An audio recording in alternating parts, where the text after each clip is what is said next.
Jesus que, nas passagens que tem, Jesus foi tentado assim, e Jesus novamente foi tentado assim.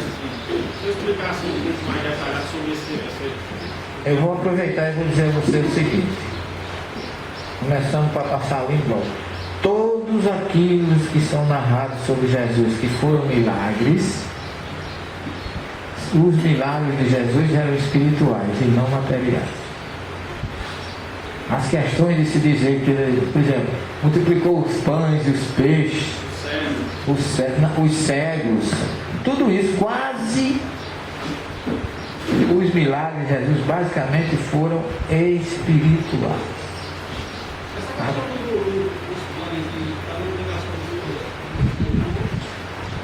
Tem várias versões para isso. Eu queria só não está em questão aqui a superioridade de Jesus, porque para mim, depois dele só Deus. Jesus é um ser intocável no seu fraternidade, no seu amor, no seu ensinamento, etc, etc. Agora a gente endeusa muito as coisas materiais, que são muito simples, que Jesus fazia, e que ele mesmo dizia, tudo que eu faço vocês podem fazer, e até muito mais. Nunca considerou as coisas materiais que ele fazia, coisas sobrenaturais. Jesus nunca considerou, a gente que considera. Só um minutinho, mas ele dizia, o que eu faço vocês podem fazer. Agora eu vou fazer só um questionamento para reflexão. Qual era o milagre de Jesus multiplicar peixe na beira de um lago, que ainda hoje tem peixe, 2000 anos, 3 depois? E do ponto de vista do feito, não era muita coisa. Ele pode muito menos, Jesus poderia muito bem ter plasmado, porque Saibaba fazia isso tanto na história dele, quanto mais Jesus, que não poderia fazer materializado da própria natureza o que ele quisesse. Então isso aí para mim, veja os capítulos 14 de A Gênesis sobre a mecânica dos fluidos, a ação dos fluidos sobre a natureza. Jesus era cachoeira de Paulo Afonso ambulante. Ele podia fazer qualquer coisa, e isso não era nada demais, para ele eu não considerava nada disso, além ou coisa sobrenatural. Ele dizia, mas vocês não acham isso demais por quê? Vocês ainda não aprenderam a fazer isso? Então, isso é o primeiro ponto. E Jesus ser tentado, é no sentido de Jesus meditava sobre as coisas materiais que poderiam tentar alterar a sua missão, e ele nunca se deixou levar e sempre dizia, meu reino não é desse mundo, minha ação é toda espiritual, nunca material. No caso ele meditava isso, e como chegou então a informação na Bíblia sobre isso? Se ele meditava num monte só. Como é que eu não? Tu é argentino, nem tem um negócio argentino. Marvinier. Bota bom Vinier que fica melhor. Mas, Marvinier, deixa eu dizer uma coisa. Os evangelhos foram, infelizmente, interpolados, adulterados, trocados. Não se esqueça que os evangelhos foram escritos primeiro, 60 anos depois que Jesus passou entre nós, e que muita gente escrevia aquilo que ele achava que ia ser mais importante, e que mesmo que eles escreveram naquela época, muita coisa foi mudada. E é a mesma coisa do Velho Testamento, quando se diz que a ira de Deus desceu sobre o povo, Deus irado, Jesus chicoteando pessoas, Jesus sendo tentado. Tentados somos nós. Então o escritor colocava em Jesus o sentimento dele. É assim que eu entendo. Porque no caso contrário, a gente vai dizer que Jesus não era Jesus. Então nesse ponto é que eu trabalho para a racionalidade e a cristalinidade de quem, e superioridade de quem foi Jesus. O resto para mim é troco. Desculpe a... Diga, irmão. Eu digo, Jesus sabia do êxito da sua missão, antecipadamente? Sabia, claro que sabia. Então, tudo essas coisas, tentações, essas coisas, apenas foi direcionado para a própria humanidade, né? Sim. Aprendizado. E com todas essas alterações, o que sobrou do Evangelho ainda tem coisa que a gente nem vive. Né? Não se esqueça que Jesus diz lá no Monte das Oliveiras, Pai, chegou a minha hora, glorifica teu filho, com a honra que eu tinha quando eu me encontrava contigo antes da criação dos céus e da terra. E naquele momento que Emmanuel fala que os espíritos colocaram a terra no seu eixo gravitacional, Jesus já estava esperando que ela tornasse habitável, com condições de vida. Ele assumiu a sua direção, ele assumiu tudo isso por amor a nós. Só que ele ficou lá e mandou as nações pré-bíblicas, desde a Mesopotâmia, que ali é onde está o eixo da espiritualidade do mundo, os assírios, sumérios, Babilônia, os caldeus, onde saiu Abraão, e dali começou um politeísmo, que Abraão sai dali para implantar depois de passar pelo Egito, por a história dos faraós, por Akhenaton, que implantou o monoteísmo, mesmo que fosse um interesse político, mas foi ele que implantou o monoteísmo. Depois vem Moisés e implanta tudo a mandado de Jesus. Só que Jesus mandou esse povo todinho, mandou os grandes médios e profetas, e o povo ainda não estava entendendo. Ele disse: olha, gente, eu vou. Então, através dos profetas, ele avisou por Isaías e avisou por Malaquias que ele viria e que alguém viria preparar o seu caminho, não preparar o caminho, mas identificá-lo, que foi João Batista. Tudo estava escrito, tudo era projeto de Jesus. Ele sabia de tudo isso. É tanto que ele depois ainda identifica João, que veio para aquele papel. Ele foi mais que um profeta, ele foi mais do que vocês possam imaginar, foi um mensageiro de Deus. E é tanto que depois dele não vai existir mais profecia em Israel, porque todas as profecias falavam da minha vida. Eu já cheguei, não tem profeta mais, e acabou mesmo. E depois ainda mandou a terceira revelação como complemento para nós, que nós somos as ovelhas perdidas na casa do Pai, da casa de Israel. Não são os judeus, somos nós. E Jesus, por misericórdia, envia o Espiritismo para salvar a gente. Quer dizer, ele está sempre ajudando. Uma pergunta. Uma pessoa desencarna e com 15 dias ela vem trazer uma mensagem para o marido e diz: eu estava aqui e pedi permissão para vir. Com 15 dias de desencarne, através da mãe dele, que era médium, e ela incorporou e falou, né? As pessoas não chorassem, que tinha chegado a hora dela. Então, essa pessoa, ela estava no umbral e teve permissão, ou ela já estava numa coisa mais elevada? Olha, pelo tempo, 15 dias é muito pouco tempo. Isso, quase sempre, os espíritos que se comunicam com mais rapidez após o desencarne são espíritos mais evoluídos, e que provavelmente visitaram o umbral e talvez nem tenham passado lá, por causa da sua evolução espiritual. Quando eu brinco dizendo que todo mundo vai para o umbral, é para mostrar a gente, com nossa consciência, que a gente não está tão livre de ir, mas muitos espíritos que já tiveram na Terra o amor, o desprendimento das coisas materiais, já viviam aqui desprendidos. Você pôs cinco ali, amor, benevolência, as características. Então, a pessoa que se adequada àqueles requisitos ali, provavelmente ela... são dispensadas do umbral. Ou então vão lá só visitar, levar misericórdia, né? Demora pouco tempo, 2 horas, que eu não sei se é o meu caso, eu tenho uns anos aí para passar por lá. Eu estou preparado, graças a Deus, sem nenhuma... A Lamar disse que eu tenho falsa humildade. Eu digo: não, Lamar, não é falsa humildade, eu tenho consciência. Porque se eu fosse um espírito evoluído, eu não estava no planeta de expiação e prova, eu estava lá para cima. Não é? Então nós ainda estamos muito chegados. Se a gente tem que conviver com essas dificuldades, com essas violências, com essas coisas da terra, a gente tem compromisso com isso. Porque na hora que a gente não tiver mais, a gente não fica aqui. Né? Eu fico pensando, eu não tenho medo de morrer, não. Graças a Deus não tenho. Eu só não tenho pressa. Agora eu fico pensando que na hora que chegar a minha vez, eu vou ter tanto lucro. Eu não vou mais ter medo de assalto, eu não vou mais declarar imposto de renda. Pensa que eu não chato? Quer dizer, eu vou me libertar de coisas que hoje não são boas aqui. Você não pode ser feliz vendo o que você pode ver na rua.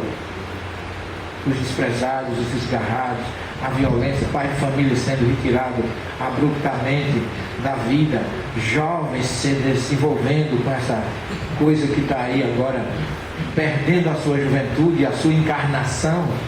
Quer dizer, você não pode estar satisfeito com isso. E na hora que eu fui embora, eu me livrar de tudo isso. Eu peço a Deus sempre que eu seja alguém que não seja um combatente dessas coisas, mas alguém que trabalhe para que essas coisas existam menos no planeta. Porque a gente nunca pode dizer, eu sou contra o aborto. Não. Nós não podemos ser contra nada, nós temos que ser a favor das coisas. Em vez de eu dizer que eu sou contra o aborto, eu digo que eu sou a favor da vida. É outra forma de não agredir ninguém e lutar pelo bem. Eu sou contra a pena. Não, na hora que você diz que é a favor da vida, você já não é a favor da pena de morte, você não é a favor do aborto, você não é a favor de muita coisa. E nós temos mania de dizer que somos contra. Isso é uma coisa que chama energia, por incrível que pareça, energia negativa. Você está sendo contra alguém ou algum grupo que se comporta daquela forma. Não. Jesus agia assim. Ele não dizia que matasse o romano, ele dizia promova uma vida. Nós temos que ser a favor da vida. O Espírito tem que trabalhar assim. Diga-me. Professor, o nosso irmão Judas, ele sempre foi malhado e é malhado na história. Ele foi designado dentre os 12 para cumprir a missão de Jesus? Ou ele foi realmente um traidor de última hora? Eu já fui um malhador de Judas na minha infância. Mas eu fui igual a Paulo. Quando eu era menino, eu pensava como menino. Hoje eu já não penso mais como menino. Não é? E Judas fez o trabalho mais difícil. Se eu fosse classificar Judas hoje, eu diria que foi o mais forte dos discípulos de Jesus. Foi aquele escolhido, porque Jesus disse para ele: por séculos serás incompreendido, mas no final vencerás. O Filho do Homem precisa ser entregue. Por quê? Se não tivesse Judas, a missão de Jesus não teria se cumprido. No entanto, ai daquele através de quem o Filho do Homem vai ser entregue. E ele não falou em traído. Jesus não falou em traição. Falou em entregação. Aquele que o entregaria seria mal visto e incompreendido por séculos. Judas fez o trabalho mais difícil. E a partir dali, ele diz até Chico Xavier, em determinada ocasião, falou que Jesus desceu aos umbrais para consolar Judas. Que não foi fácil no Sheol, onde ele estava, ele foi lá exatamente para ajudar a Judas, que não estava bem. Porque Judas se sentiu traído. Essa é a verdade. Porque ele entrega Jesus não com fins espirituais, mas com fins materiais. Porque o povo estava, como eu mostrei ontem à tarde no sermão, insatisfeito. O povo queria uma liberdade, do povo se libertar do povo romano. E Judas achou que entregando Jesus ele iria haver uma revolta e os romanos seriam expulsos. Então a visão dele foi política. E na hora que ele entrega Jesus, que vê Jesus ser crucificado, até a crucificação ele suportou. Mas depois da crucificação, o homem acabou-se. Quer dizer, é como se ele dissesse assim: eu fui traído em todos os meus anseios, todos os meus desejos, todas as minhas crenças. Porque Judas era do grupo de Barrabás, que era um grande político. Era um homem que queria libertar o povo de Israel. E o último momento de Jesus, pessoal, eu tive a oportunidade de visitar o local onde Jesus ficou preso pela última noite. E ainda hoje eu não emociono, meu irmão. Deve ter sido o pior momento da vida de Jesus, a solidão, o desprezo. Uma prisão, um confinamento num subsolo com mais ou menos uns 3,5 metros de altura, não tinha escadaria, não tinha acesso, a pessoa era jogada por um buraco feito um saco de batatas. E ali naquela escuridão, ausente de todo mundo, renegado por todos, os discípulos apareceram. Só Pedro, que foi de longe para negá-lo 3 vezes, Quer dizer, foi o pior momento, eu acho, físico, humano da vida de Jesus, foi aquele. Sozinho, abandonado. E ele superou tudo isso com amor. Qual seria a cabeça de Pedro ao Jesus ter dito, quando Pedro diz assim: Senhor, quem será que vai te trair? Aí Jesus disse: um de vós me entregará. Serei eu, não serei eu? Jesus, Pedro até adiantou-se assim: eu daria a minha vida por ti. Aí Jesus disse: Pedro, não digas isso, porque antes que o galo cante uma vez hoje, tu me negarás 3. E ele é preso, sobe o vale do Cedron, vai para o palácio de Caifás, lá ele é jogado numa prisão, e Pedro sai à distância. Quando chega no pátio do palácio, tem uma fogueira, ele vai se aproximando, alguém com ele com aquele sotaque galileu: você não me engana, você é galileu, e você estava com o homem que está preso ali. Pedro disse: eu não sei de quem você está falando. Mais adiante, outro repete a mesma coisa. Pedro disse: eu não sei do que você está falando. Quando ele chega na porta do palácio, a empregada, a escrava de Caifás, que acompanhava Jesus e via Jesus pregando e via os discípulos, imediatamente reconheceu Pedro. Você eu conheço, você estava com ele. Pedro disse assim: eu não sei de quem você está falando. Aí o galo canta. Aí Pedro se lembra e chorou amargamente, chorou de remorso, chorou de tristeza, e não teve mais uma oportunidade de encontro com Jesus, que dali ele vai a Pilatos e é crucificado. Pedro não teve mais nenhuma oportunidade de se desculpar, de pedir uma ajuda. E Jesus, depois de tudo isso, Jesus volta. 3 dias depois da sua morte, ele vai a Cafarnaum, mais da Galiléia, onde Pedro, para diminuir o seu estresse, a sua tristeza, ele convidou os seus amigos para pescar. E Jesus aparece na praia. Dia amanhecendo, não tinha pegado nada ainda. Jesus manda lançar a rede do outro lado, eles pegaram peixes à vontade, e Jesus veio tomar café com eles. Mas Jesus não veio para tomar café com eles. Jesus veio reencontrar Pedro. E as perguntas que Jesus, imagine se fosse a gente, quando encontrasse Pedro, dizia: bonito para a tua cara, né? Você disse que ia morrer por mim e me negou 3 vezes. Seu sujeito, né? E Jesus, o que é que Jesus faz? Jesus olha para Pedro: Pedro, tu me amas? Senhor, tu sabe que eu te amo. Não sei como é que ele teve coragem de dizer, mas disse. Então Pedro, apacenta minhas ovelhas. Pergunta mais uma segunda vez: Pedro, tu me amas? Senhor, tu sabe que eu te amo. Apacenta minhas ovelhas. E pergunta mais uma terceira: por que 3 vezes, meus irmãos? 3 vezes ele negou. Jesus deu 3 vezes a chance de dizer que ele o amava. Isso é misericórdia, isso é amor, isso é fraternidade, isso é perdão, isso é desprendimento. Isso é Jesus dizer que tinha jugo leve conosco, que faz suave, porque ele entendia a nossa pequenez e a nossa perfeição. E a gente vê que Pedro representa a maioria de nós. Nós somos assim. Quem de nós é capaz de dar a vida por Jesus, se entregar completamente? Diga, meu irmão. O livro de Jesus impediu esse sofrimento dele próprio espiritual, porque ele tem conhecimento de todos os detalhes. Então, qualquer um de nós, se estivesse numa situação privilegiada, nós não sofreria tanto. Eu acredito que os sofrimentos, a gente se colocando com a nossa ignorância, a gente vem na tona esse sofrimento. Mas Jesus tinha todo esse conhecimento, toda a necessidade desses acontecimentos, desses detalhes.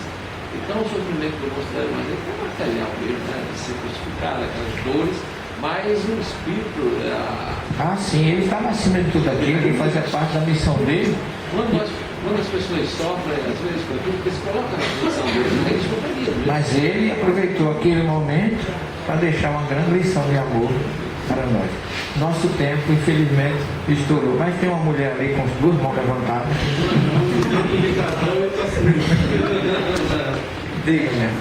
Antes de mais nada, eu queria lhe dizer que, devido à pessoa sobre você e tudo aquilo que você escreve, hoje eu tenho a oportunidade de conviver com muitos amigos que são evangélicos, que são testemunhas de Jeová. viver plenamente, porque antes eu não conseguia. Certo? Eu era muito humilhada dentro do meu trabalho e hoje, a partir de tudo aquilo que eu tenho lido, né, eu tenho conseguido manter uma grande amizade agora, né, com a maior segurança que eu tenho. Né? E eu gostaria que você me falasse mais ou menos sobre Maria de Nazaré. Né? Porque hoje nós sabemos que ela é uma grande ceareira do mundo espiritual, né? Muito idolatrada pela classe católica, denegrida pela classe protestante, e eu não entendo o que é que nos livros bíblicos eles dão a entender de que Maria não tinha noção sequer nenhuma, né, da missão de Jesus, do seu filho. Bem, eu lhe agradeço a primeira parte, não sou merecedor, mas se tem algum mérito nisso, não é meu, é de Jesus, é da sua própria lição que ele deixou para nós. E com relação a Maria, você tem um grande evangelista, chamado Lucas, grego, que ele diz que Maria guardava em silêncio tudo aquilo no seu coração. Que Maria, ao contrário do que se pensa, ela fez um papel ainda superior de João Batista. Foi escolhida por Deus para ser a mãe de Jesus, que não era qualquer um, daí eu acho que todo o seu mérito aí já dispensa qualquer tipo de comentário. E Maria, de todas as mulheres que eu conheço, foi a que mais desceu para que Jesus subisse. Ela guardava em silêncio, ela sabia o filho que tinha, de certa forma ela tinha informação do mundo espiritual que ele iria passar, e ela foi nobre. Uma mãe vê um filho passar o que Jesus passou, sendo levado dos bandidos para ser crucificado. Ninguém vê o escândalo dessa mulher, ninguém vê uma crise nervosa, nada. Terminado aquilo ali, recomendado a João, ela ainda vai a Éfeso e no anonimato ela consegue apoiar todas as 7 comunidades da Ásia Menor criadas por João lá em Éfeso, graças a Maria, porque se ela não ficasse estabelecida ali, João teria se afastado. E ele criou a última comunidade em torno de Éfeso, todas aquelas comunidades que Tiatira, Laodiceia, Esmirna, todas aquelas comunidades ele conseguiu por causa de Maria. Então, nós não conhecemos Maria, não precisa ser idolatrada, não precisa ser endeusada, não. Quem foi Maria? A maior mulher, ou o maior espírito depois de Jesus que pisou o planeta Terra. É assim que eu vejo. Não precisa,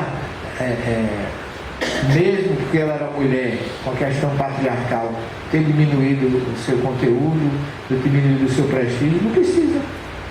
A mãe de Jesus dispensa apresentações. E ela foi totalmente compatível e correspondeu exatamente à missão, que não foi fácil, que ela assumiu como mãe de Jesus e de mais outros filhos, porque Jesus não era o filho único dela. A gente sabe disso. Ok, gente? Mas o nosso tempo realmente estourou. Vai lá, eu vou fazer o quê, né? Tudo por Jesus. Né? Próximo. Eu acho que a título de... Marcar o próximo, podemos fazer o quê? Marcar o próximo.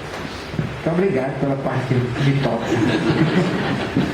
Eu queria só agradecer a Deus, a Jesus, dizer a vocês que tudo que a gente faz tem um objetivo e também tem que ter um suporte.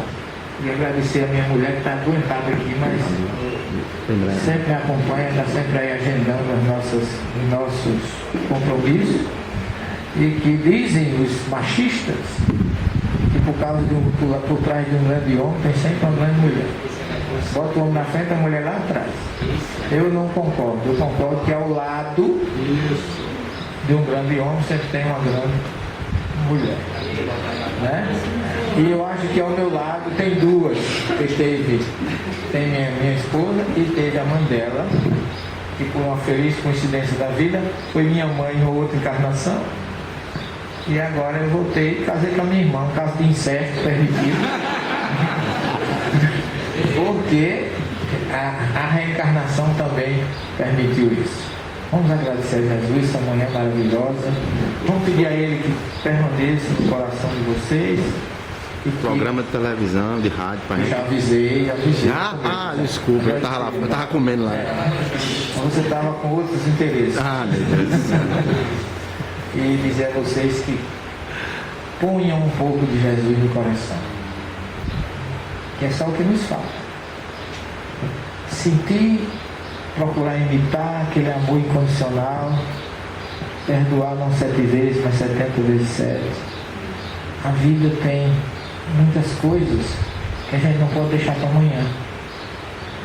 Ano passado eu perdi 3 irmãos da minha família numerosa, e um deles, o caçula, estava com leucemia, e ele viajou em setembro do ano passado. E um dia antes eu falei com ele por telefone, e alguém me inspirou.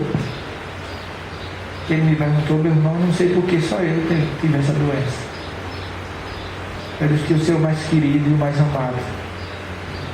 E eu te amo, meu irmão. Foi o último contato que eu tive com ele. Graças a Deus eu pude dizer que eu amava.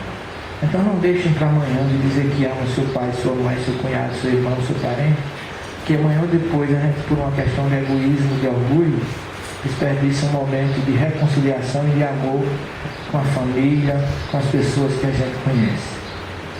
Então que Jesus possa ficar no coração de vocês, amando incondicionalmente. Quer dizer alguma coisa? Dia 4 do Leão, café da manhã. Sim, dia 4 de Natal. 4 4 de agosto, estarei no Leão, lá em Parnamirim, no café da manhã. Se alguém aqui puder ir tomar café com a gente, eu vou ficar muito feliz. Ok, gente? Um beijo no coração de vocês. Jesus.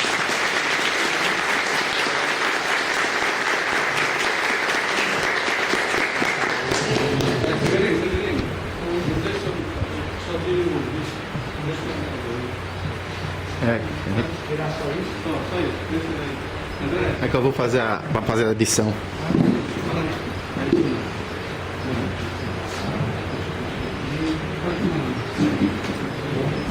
Gostaria de chamar aqui à mesa, por favor, o senhor Oliveira, coordenador da IDE Norte. Gostaria de convidar também Expedita, que é do Grupo Espírita Seara de Jesus. A vir aqui à mesa também, Expedita. Representando o sexo feminino, né? Só chamou homem desde ontem para a mesa. Dona Célia, né, também.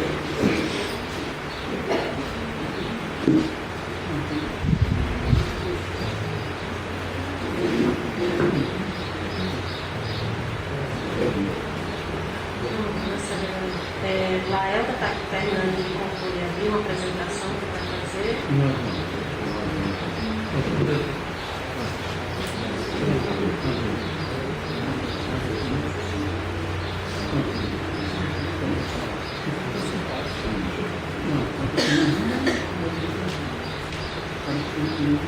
Gostaria de convidar, né, a Dona Maria das Graças, né? O seu Severino, que puder sentar aqui também, por favor. O seu Severino está daqui, a Dona Maria das Graças. Chamei. E agradecer mais uma vez todas as casas espíritas que estiveram aqui presentes, né? Principalmente a Jesus, o nosso mentor e guia espiritual da Terra, né? Que é o sol que ilumina as nossas vidas. Passar para trás. Agradecemos mais uma